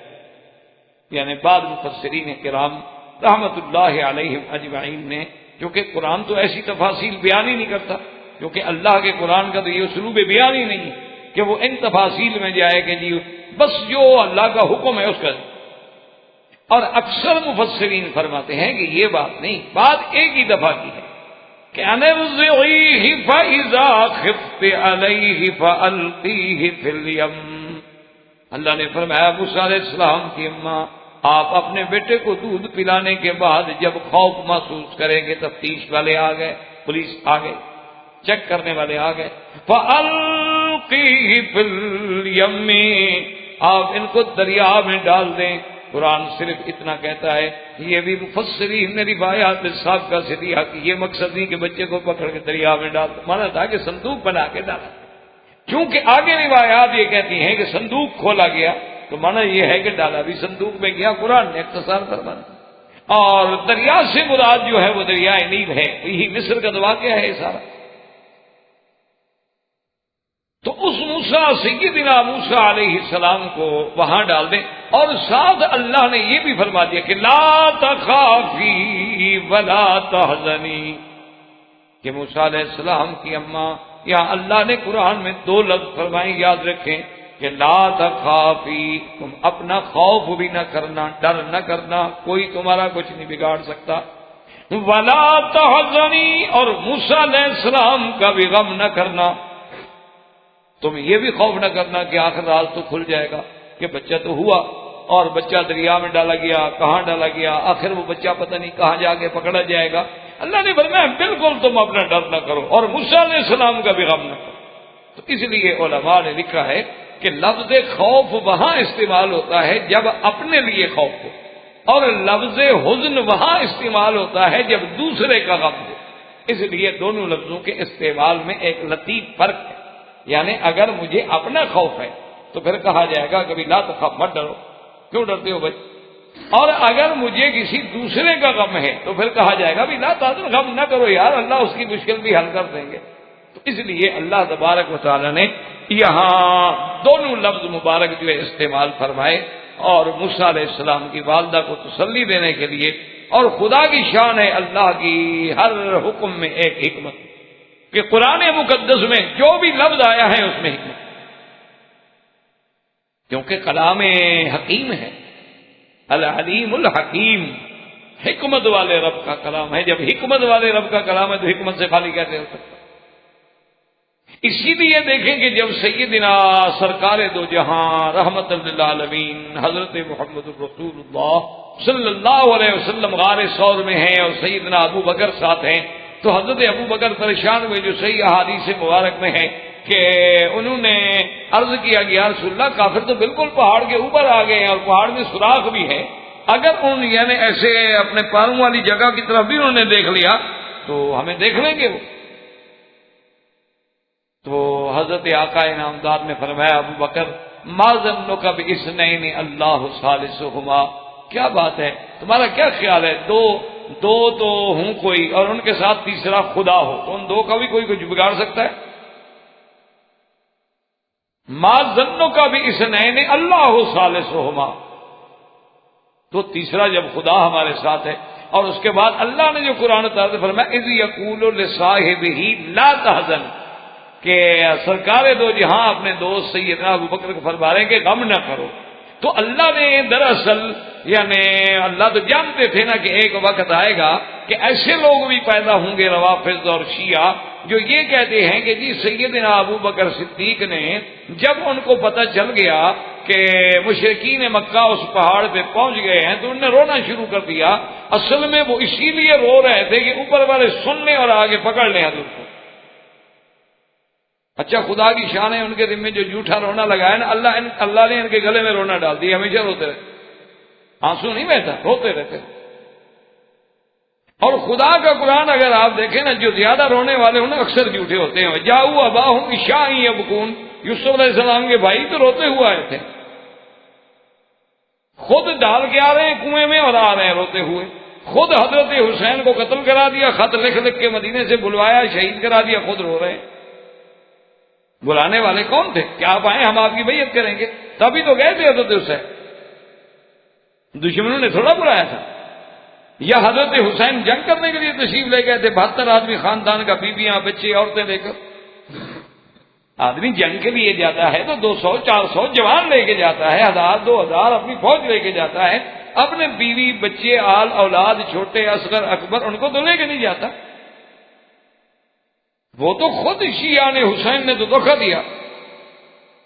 تو بہرحال کہنے کا مقصد یہ ہے کہ دیکھیں خدا کی شان کہ اللہ نے واضح کر دیا کہ اذ یقول لصاحبہ لا تحزن. اللہ نے فرمایا میرا مدنی اپنے ساتھی سے کہہ دو آپ کا غم نہ کرے. مانا ہوا کہ ابو بکر کو حضور کا ہی فکر تھا، اپنا خوف نہیں تھا. اگر ابو بکر اپنے ڈر کی بات ہوتی تو اللہ لا تخف فرماتے، لا تحزن نہ فرماتے قرآن. تو اس ایک لفظ نے واضح کر دیا کہ صدیق تو حضور کے لیے رو رہے تھے، اپنی جان تو قربان کر چکے تھے. باقی یہ رہا کہ وہ شور مچا رہے تھے کہ کافر سن لیں. ان کافروں نے تو نہیں سنا، انہوں نے پتہ نہیں 1400 سال کے بعد کہاں سے سن لیا. اگر انہوں نے سنا ہوتا تو غار میں اتر نہ جاتے پکڑنے کے لیے. انہوں نے تو نہیں سنا. ان کو رونے کی آواز 1400 سال کے بعد آ گئی. تو اس لیے یہاں یاد رکھیں 2 لفظ ہیں کہ لا تخافی ولا تحزنی. قرآن کی ایک آیت بھی سمجھ آ جائے نا تو سمجھو کہ اللہ کی کروڑ نعمتیں، اور سارا قرآن پڑھ جائے اور ہمیں ایک حرف بھی سمجھ نہ آئے تو پھر اللہ رحمت کرے، پڑھنے کا ثواب تو خیر ہوگا لیکن سمجھنے والی بات تو اور چیز ہے. تو فرمایا کہ تم بھی ڈر نہ کرو، ہم آپ کی بھی حفاظت کریں گے، ہمارے نبی کی ماں ہے، وہ مذاق ہوتی ہے، وہ چھوٹا مرتبہ ہے. ولا تحزنی، اور موسیٰ کا بھی غم نہ کرو. اچھا اور یہ بھی سنو ہم آپ کو مبارک دیتے انا رادوہ الیک وجاعلوہ من المرسلین، اور یہ بھی ہمارا وعدہ ہے کہ موسیٰ علیہ السلام کو پھر لوٹائیں گے آپ کی طرف. یہ بھی ہمارا وعدہ ہے، یہ نہیں کہ بس اب سمندر میں گیا تو بچ جائے گا، پتہ نہیں پھر آپ کو ملے گا کہ نہیں ملے گا. نہیں، انا رادوہ الیک، اور یہ بھی وعدہ ہے وجاعلوہ من المرسلین، اور آپ کے بیٹے کو ہم نبی بنائیں گے، رسول، اتنی شان دیں گے آپ، کوئی فکر نہیں. تو اب جناب موسیٰ علیہ السلام کی اماں نے ڈال دیا، اور ڈالنے کے بعد جو ہے وہ اللہ کے قرآن نے تو بالکل اختصار سے اپنا فرمایا کہ فَالْتَقَطَهُ آلُ فِرْعَوْنَ لِيَكُونَ لَهُمْ عَدُوًّا وَحَزَنًا إِنَّ فِرْعَوْنَ وَهَامَانَ وَجُنُودَهُمَا كَانُوا خَاطِئِينَ۔ اللہ نے فرمایا کہ آل فرعون نے پھر اس کو ڈھونڈا، فَالْتَقَطَهُ آلُ فرعون۔ اور مفسرین کرام نے لکھا ہے کہ خدا کی شان ایسی ہوئی کہ موسیٰ علیہ السلام کو جب دریائے نیل میں ڈالا گیا تو دریائے نیل سے آگے انہوں نے ایک نہریں بنائی ہوئی تھی بطور خاص، جو فرائنا کے جو بڑے بڑے محل تھے نا، ان محلوں کے آگے سے کچھ نیچے سے وہ نہریں گزرتی تھی جبال اور خوبصورتی کے لیے۔ تو یہ صندوق اسی نہر میں آ گئی جو فرعون کے گھر میں جاتی تھی، اور وہاں سے جانے کے بعد آگے جو فرعون کے محل کا اپنا سوئمنگ پول تھا، یہ پرانی فرعون کی رسمیں ہیں سوئمنگ پول وغیرہ کی، ورنہ مسلمانوں نے نہانا ہو تو جھیلیں بھی ہیں، نہریں بھی ہیں، دریا بھی ہیں۔ یہ جو سسٹم ہے نا، یہ وہی فرعونی سسٹم ہے، یہ آج کی بات نہیں ہے۔ جیسے چھری کانٹا پہلے پڑھ نہیں چکے یوسف علیہ السلام کے قصے میں، ٹیبل پہ بیٹھ کے کھانا کھانا، متکئن وآتت کل واحدۃ منہن سکینا، ہر کسی کو چھری پکڑوانا، ٹیبل لگا کے کرسی لگا کے کھانا کھانا۔ اسی طرح گھر میں سوئمنگ پول کا ہونا، مشاتائیں رکھنی، یہ بیوٹی پارلر کھولنا، یہ سب فرعونی تہذیب ہے اس وقت کی، آج کی نہیں ہے۔ ہم تو ان کے پیروکار ہیں، ہم تو نیاز مند لوگ ہیں۔ کبھی ہم فرعون کے تہذیب کے پرستار ہیں، کبھی ہم یونان کی تہذیب کے پرستار ہیں، کبھی ہم رومن امپائر کی تہذیب کے پرستار ہیں، اور نہ ملے تو پھر گئے گزرے انگلستان تو ہے ہی ہے۔ ہمارا قریبی جو مربی ہے، تربیت دینے والا، وہ تو انگلستان ہے۔ اس لیے بہرحال تو اب جناب وہ جب صندوق آئی تو قرآن کہتا ہے فَالْتَقَطَهُ آلُ فِرْعَوْنَ، آل فرعون نے اس کو پکڑا۔ اس لیے بعض علماء کہتے ہیں کہ آل فرعون سے مراد یہ ہے کہ فرعون کی لڑکی وہاں تھی سوئمنگ پول پہ، تو اس نے پکڑا کہ یہ صندوق ہے، ہمارے گھر میں صندوق کیسے آ گیا، ابھی پکڑو پکڑو پکڑو۔ حالانکہ یہ بات نہیں، آل فرعون سے یاد رکھو، آل سے مراد صرف اولاد نہیں ہوتی، آل سے مراد اولاد بھی ہوتی ہے اور اتباع بھی ہوتے ہیں، یعنی جو ان کے طریقے پہ چلنے والا ہے سب اس کی آل ہے۔ اسی لیے قرآن کہتا ہے کہ ادخلوا آل فرعون اشد العذاب، اور اس سے پہلے قرآن کیا کہتا ہے اغرقوا فادخلوا نارا، کہ جب ہم نے ان کو غرق کر دیا تو اسی وقت ہم نے ان کو آگ میں ڈال دیا، یعنی عالم برزخ قبر کا عذاب شروع ہو گیا نا۔ النار یعرضون علیہا غدوا وعشیا، صبح شام ان کو جہنم کی آگ پہ پیش کیا جاتا ہے۔ وَيَوْمَ تَقُومُ السَّاعَةُ أَدْخِلُوا آلَ فِرْعَوْنَ أَشَدَّ الْعَذَابِ، اور قیامت والے دن اللہ حکم دیں گے کہ آل فرعون کو سخت عذاب جہنم میں ڈال دو۔ تو یاد رکھو آل کا معنی ہوتا ہے اتباع، تو جو فرعون کے طریقے پہ چلنے والے تھے سب آل فرعون، اس سے مراد صرف اس کی اولاد نہیں، ورنہ تو یہ ہے کہ جہنم میں صرف فرعون کی اولاد کو ڈالا جائے گا اور باقی جو ماننے والے ہیں ان کو چھوڑ دیا جائے، نہیں یہ بات۔ اسی لیے دیکھیں آپ قرآن کو اور حدیث کو آپ سمجھیں، اللہ پاک مجھے آپ کو سمجھ دے کہ اللہم صلی علی محمد وعلی آل محمد، یہاں آل محمد نہیں ہے، لفظ ہے آل محمد۔ اللہ نے ایسا کرم کر دیا کہ اللہ نے فرمایا کہ اللہ کے نبی پہ بھی اور نبی کی اتباع کرنے والے، کلمہ پڑھنے والے جو قیامت ہے ان سب پر بھی رحمت۔ کما صلیت علی ابراہیم وعلی آل ابراہیم، اس لیے یہ نہیں کہ جی صرف آل کے لیے درود پڑھتے ہیں، آل سے مراد سب مسلمان ہیں۔ اسی لیے پہلے بھی دیکھ لیں کہ السلام علیک ایھا النبی ورحمۃ اللہ وبرکاتہ، بات تو ختم ہو گئی۔ پھر السلام علینا وعلی عباد اللہ الصالحین، سب پر۔ اس لیے آل فرعون جو تھے، ان کی خادمائیں، ان کی کنیزائیں، وہ سب جو تھیں جناب دیکھ رہی تھی، انہیں صندوق دیکھی حیران ہو گئی، صندوق پکڑی، اور صندوق پکڑنے کے بعد بی بی آسیہ کو اطلاع کی۔ بی بی آسیہ جو ہے یہ فرعون کی بیوی تھی، اس زمانے میں تو کافروں سے نکاح ہوتے تھے۔ بی بی آسیہ زوجہ فرعون تو تھی لیکن دین فرعون پہ نہیں تھی. یہاں پہ جیسے نوح علیہ السلام کی بیوی، نوح علیہ السلام کی بیوی تو تھی لیکن دین نوح پہ نہیں تھی. لوط علیہ السلام کی بیوی، لوط علیہ السلام کی بیوی تو تھی لیکن دین لوط پہ نہیں تھی. اسی طرح خدا کی قدرت ہے کہ فرعون کی بیوی ہے لیکن دین فرعون پہ نہیں ہے. اللہ نے اس کے دل میں توحید اور ایمان اور سب خیالات جو تھے پہلے سے ڈالے. تو اب محل میں صاف بات ہے کہ ملکہ کو رپورٹ کی گئی کہ جی صندوق ہے. فرمایا جلدی کرو، بلاؤ، کھلو. اور جب صندوق کا شور ہوا تو فرعون بھی آ گیا.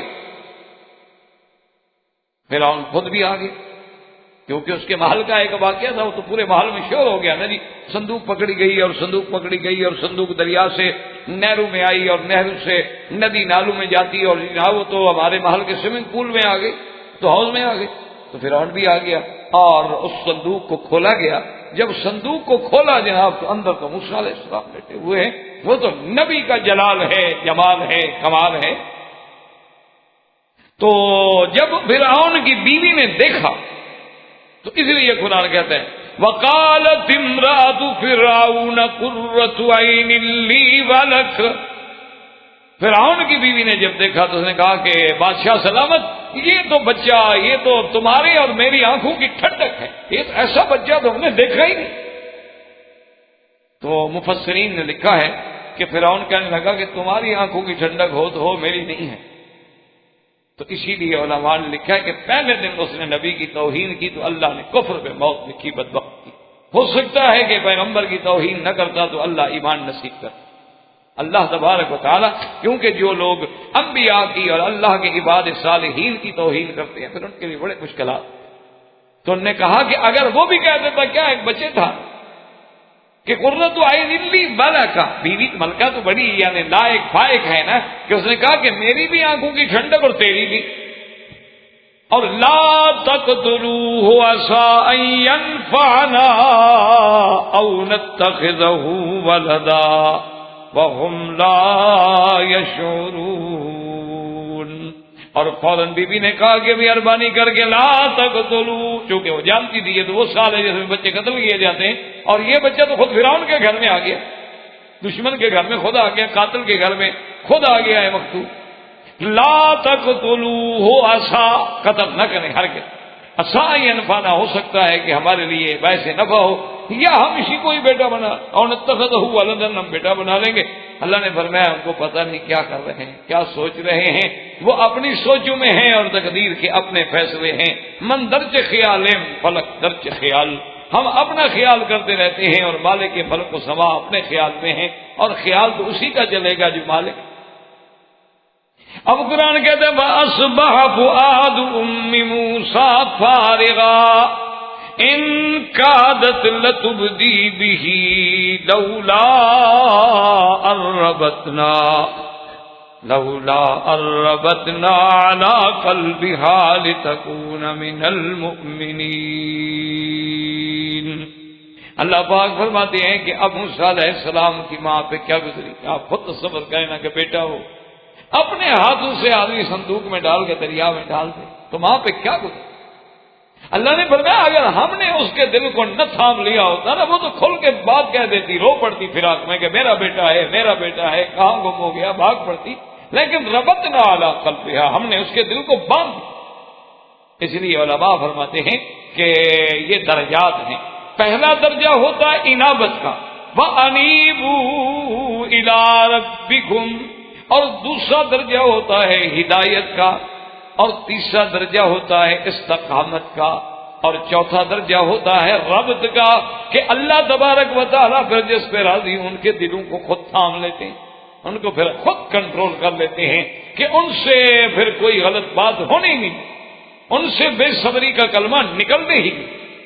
اس لیے بی بی صاحبہ نے صبر کیا اور فرمایا وَقَالَتْ لِأُخْتِهِ قُصِّيهِ فَبَصُرَتْ بِهِ عَنْ جُنُبٍ وَهُمْ لَا يَشْعُرُونَ.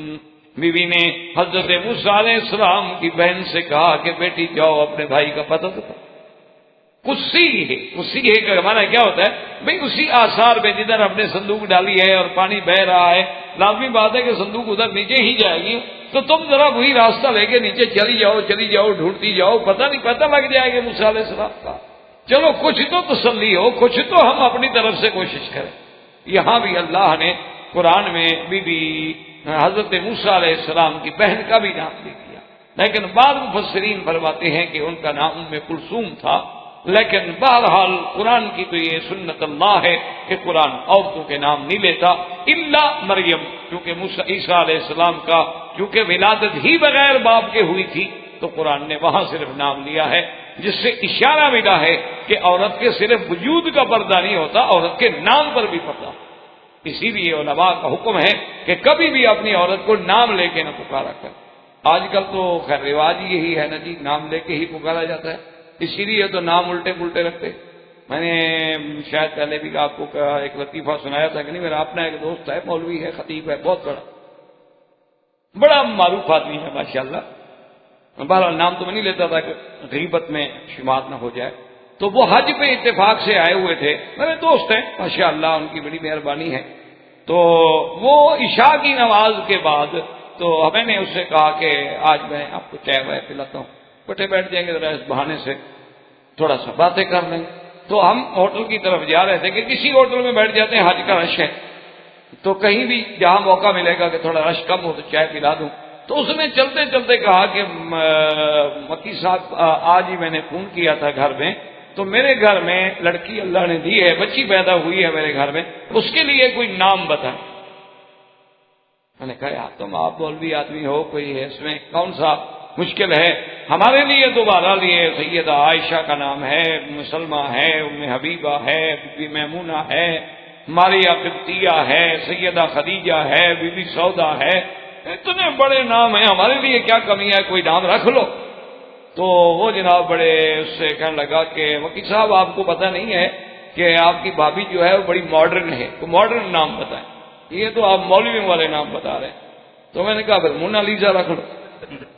وہ ناراض ہو گیا، میں نے چائے نہیں پیتا جی، آپ نے میرے اوپر طنز کیا۔ میں نے کہا اب کیا کروں، آخر کیا خدا بندہ ہے، تیرے سادہ دل بندے کدھر جائیں کہ درویشی بھی عیاری اور سلطانی بھی عیاری، تو آخر میں کیا کروں، میرے پاس کیا حل ہے؟ میں نے تمہیں اتنے پیارے نام بتائے اور تم کہتے ہو کہ نہیں ماڈرنائز قسم کا نام ہو۔ آج کل تو خیر کمپیوٹرائز نام ہو جائیں گے، ماڈرن سے بھی ہم آگے چلے گئے۔ آج کل تو نام پوچھنا ہو مولوی کی بھی ضرورت نہیں، انٹرنیٹ پہ ڈال دو، شام تک ناموں کی لائن لگ جائے، جتنے مرضی آئے نام رکھو۔ کہتے کہ پھر یہ کوئی ضروری تھا کہ آپ ایک کافرہ کا نام دیں؟ میں نے کہا نہیں کافرہ کا نام نہیں ہے، تو تخیل ہے، مونالیزا کا بھی ہے، اس کی مسکراہٹ کا تخیل ہے، واقعی کوئی نہیں ہے، حقیقت ہی کوئی نہیں، وہ تو ایک محض تخیل ہے، قوم کو بے وقوف بنایا گیا، پاگل بنایا گیا، پینٹنگ چوری ہو گئی، فلاں ہو گیا، یہ ہو گیا، غضب ہو گیا، اب اس کا کوئی سرے سے وجود ہی نہیں ہے، وہ ایک تخیل تھا شاعر کا، بیٹھے بیٹھے اس نے بنا ڈالا تھا۔ تو بہرحال وہ جانے، ان کا کام جانے۔ تو اللہ پاک نے قرآن میں نام نہ لے کر یہ حکم دیا ہے، اور فقہا لکھتے ہیں کہ گھر میں آدمی اس کو بلائے تو اس کے باپ کے نام کے ساتھ یا بنت فلاں، اور پھر جب اس کا بچہ ہو جائے تو بچے کی ماں، فلاں کی ماں، اس نسبت سے بلایا جائے، نام نہ لیا جائے، کیونکہ کبھی کبھی غلط لوگ جو ہیں نام سن کر بھی اسکینڈل بنا لیتے ہیں۔ اللہ تبارک و تعالی ہر مسلمان کی بچی کو محفوظ رکھیں۔ تو اسلام کی یہ سبق ہے، ہدایت ہے۔ اسلام کہتا ہے نام باہر نہ نکالو، اور ہم جناب 6 فٹ کی لاش باہر نکال کے بیچ دیتے ہیں، اب کیا ہوگا؟ اب اللہ حافظ ہے، اور تو کوئی علاج نہیں۔ بازار سے گوشت لینا ہو تو کبھی 1 کلو لے کر ڈاکٹر صاحب بھی ہاتھ پہ رکھ کے نہیں نکلیں، لیکن یہ جو 6 فٹ کی لاش ہے، اتنا بڑا گوشت ہے، بغیر کپڑے کے باہر پھر رہا ہے، اس پر کوئی نہیں کوئی چیل جھپٹے گی۔ اللہ کے بندے بس یہ ہے، ایک وقت آئے گا آپ دیکھیں گے کہ اسلام جو کہتا ہے وہ حق، دشمن کو بھی ماننا پڑے گا، کافر کو بھی ماننا پڑے گا، اعتراف کرنا پڑے گا، یعنی قیامت کے آنے سے پہلے پہلے اسلام کی حقانیت ماننی پڑے گی۔ تو بہرحال بیٹی تلاش کرتے کرتے چلی گئی، چلتے چلتے چلتے چلتے اب تو شورا ہو گیا تھا نا جی کہ بھئی ایک بچہ ہے صندوق میں تھا اور فرعون کے گھر میں پہنچا ہے، اب دیکھو کیا ہوتا ہے، قتل ہوتا ہے، بچتا ہے، تو کہانیاں بن گئی۔ تو بی بی کو بھی پتہ لگ گیا، بی بی پہنچ گئی۔ قرآن کہتے فَبَصُرَتْ بِهِ عَنْ جُنُبٍ، دور سے کھڑے ہو کر کنارے سے دیکھا کہ ہے تو میرا بھائی، ہے تو موسیٰ علیہ السلام، بہن کیسے اپنے بھائی کو نہ پہچان؟ وَهُمْ لَا يَشْعُرُونَ، اور ایسے انداز سے دیکھا کہ وہ نہ سمجھیں کہ بھی اس کا کوئی تعلق ہے، اس کا کوئی تعلق معلوم ہوتا ہے۔ اب انہوں نے جناب بچے نے جب رونا شروع کیا تو انہوں نے دایا بلائی کہ جی دودھ پلاؤ، بچہ رو رہا ہے۔ اب جس کا بھی وہ بلاتے ہیں موسیٰ علیہ السلام دودھ ہی، وَحَرَّمْنَا عَلَيْهِ الْمَرَاضِعَ، اللہ نے فرمایا ہم نے دودھ حرام کر دیا سب کہ کسی کا دودھ نہیں پینا ہے۔ موسیٰ علیہ السلام خبردار، ہم نے وعدہ کیا ہے تیری اماں کا دودھ تجھے پلانا ہے اور کسی کا دودھ نہیں پینے دیں گے۔ یہ ہے خدا کہ فرعون کے گھر میں ہے موسیٰ علیہ السلام جو سب سے بڑا قاتل ہے، 70,000 بنو اسرائیل کے بچے کو قتل کیا اسی لیے کہ میرا اقتدار چھیننے والا بچہ پیدا نہ ہو۔ اللہ نے اسی کو اس کے گھر میں بھیج دیا کہ پرورش بھی میں نے تم سے کروانی۔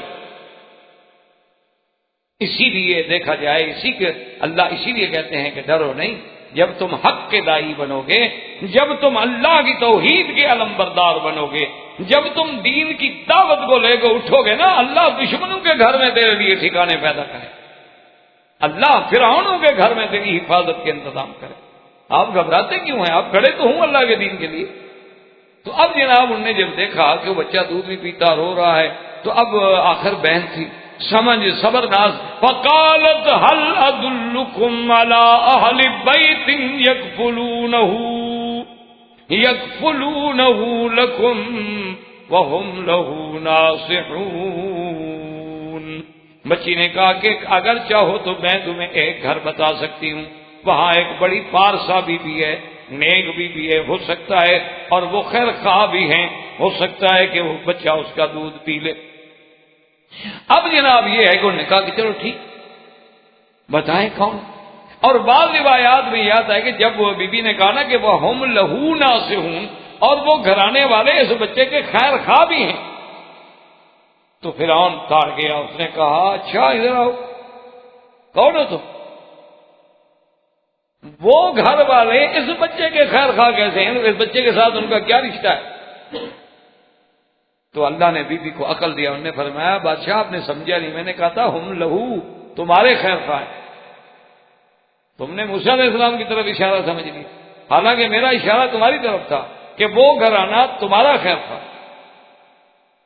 تو بادشاہ نے اچھا یہ بات ہے تو ٹھیک ہے، اس نے کہا جاؤ اس کو لے کے آؤ۔ اب جناب جب وہاں سے شاہی فرمان آیا اور بی بی ساتھ ہیں، دوڑی ہوئی گھر آئی، ان کو باہر کھڑا کیا، اماں سے کہا کہ اماں جان آپ دیکھیں نا کہ اس وقت ورنہ ماں تو خوشی میں آ کے کیا نہ کہتے، یہ بھی تو رب تعالی القلب ہے نا، اللہ نے دل کو تھاما ہوا ہے، ورنہ اس حال میں جس کا بچہ مل جائے اس کے خوشی کا کیا عالم ہوگا، اور پھر اپنے آپ کو خوشی میں کنٹرول کر سکتی ہے۔ لیکن ربط نہ ادا کرتے ہیں، اللہ فرماتے ہیں ہم نے جو دل کو باندھ رکھا تھا۔ تو بی بی نے آگے بتایا کہ اماں جان بھائی سلامت سے ہے، خیریت سے ہے، اور فرعون کے گھر میں، انہوں نے کہا فرعون کے گھر میں؟ کہا فرعون کے گھر میں، اور وہ باہر آئے ہوئے ہیں، مہربانی کریں، وہ تو کسی کا دودھ ہی نہیں پیتا، وہ تو رو رہا، چلے دودھ پلائیں۔ تو موسیٰ علیہ السلام کی اماں نے کہا کہ نہیں میں نہیں جاتا۔ انہوں نے کہا ماں کیا کہہ رہی ہے؟ انہوں نے کہا اللہ کا وعدہ تھا اِنَّا رَادُّوهُ إِلَيْكَ، ہم موسیٰ تیرے پاس لائیں گے، یہ تو نہیں کہا تھا تجھے لے جائیں گے۔ تو موسیٰ علیہ السلام اللہ کا وعدہ پورا ہوگا، وہ میرے پاس آئے گا، میں کیوں جاؤں؟ اور اسی سے حکمت کا پتہ چلا کہ بیٹے ہی ماؤں کے پاس آتے ہیں، یعنی کہ مائیں بیٹوں کے پاس چل کے جائیں۔ آج کل تو یہی دور ہے نا، آج کل تو مائیں بیٹوں کو منت کرتی ہیں، آج کل تو مائیں آگے نیاز مند بنتی ہیں، اور وہ بھی بیٹا راضی ہو اور بہو راضی ہو تو 4 دن بیچاری گھر گزار دے، ورنہ تو اماں جانے کے لیے تو الگ جگہ دی جاتی ہے، کبھی بوڑھے ہو گئے ہیں جی وہ ان کو ذرا یہاں ٹربل ہو گیا، تمہیں نہیں ہوتی ان کو ٹربل ہو، ایسی نالائق ناخلف اولاد ہے، اللہ معاف کرے۔ یہ تو جب ہم مریں گے نا اس دن پتہ لگے گا کہ ان بڈھے بڈھیوں کا کیا مقام تھا، اللہ کے والدین کا کیا مقام تھا، اور ہمارے بیویوں کا کیا مرتبہ تھا۔ اللہ تبارک و تعالیٰ معاف فرمایا، میں نے کہا کہ نہیں، اس میں 2 حکمتیں تھیں کہ ایک تو شان قائم رہے کہ بیٹا ماں کے پاس، اور اصل بات یہ تھی کہ اللہ کا وعدہ پورا ہو کہ اِنَّا رَادُّوهُ إِلَيْكَ، ہم اس کو لائیں گے تیرے پاس۔ اللہ کا وعدہ پورا. اور تیسری بات یہ تھی کہ اسی کو اللہ نے راز رکھنے کا بہانہ بنا لیا. اگر ماں دوڑ پڑتی تو راز ہی تو کھل جاتا نا کہ پتہ نہیں اصلی ماں تو نہیں آ گئی، یہ جو بھاگی بھاگی آ گئی ہے جلدی سے بچے کی بات سن کے. انہوں نے کہا میں نہیں جاتی، ان کو ضرورت ہے تو آ جائیں. اللہ نے راز بھی رکھ لیا، پردہ بھی رکھ لیا کہ وہ راز ہی نہ کھلا گی، یہ تو حقیقی ماں ہے موسیٰ علیہ السلام کی. اللہ فرماتے فَرَدَدْنَاهُ إِلَىٰ أُمِّهِ كَيْ تَقَرَّ عَيْنُهَا وَلَا تَحْزَنَ وَلِتَعْلَمْ أَنَّ وَعْدَ اللَّهِ حَقٌّ وَلَٰكِنَّ أَكْثَرَهُمْ لَا يَعْلَمُونَ. اللہ نے فرمایا کہ ہم نے پھر موسیٰ علیہ السلام کو ان کی اماں کی طرف لوٹایا کہ اس کی آنکھیں ٹھنڈی کر دیں، ہمارا وعدہ پورا ہو. کہ اولاد ایک ایسی نعمت ہے کہ جس کے دیکھنے سے آدمی کی آنکھیں بھی ٹھنڈی ہو جاتی.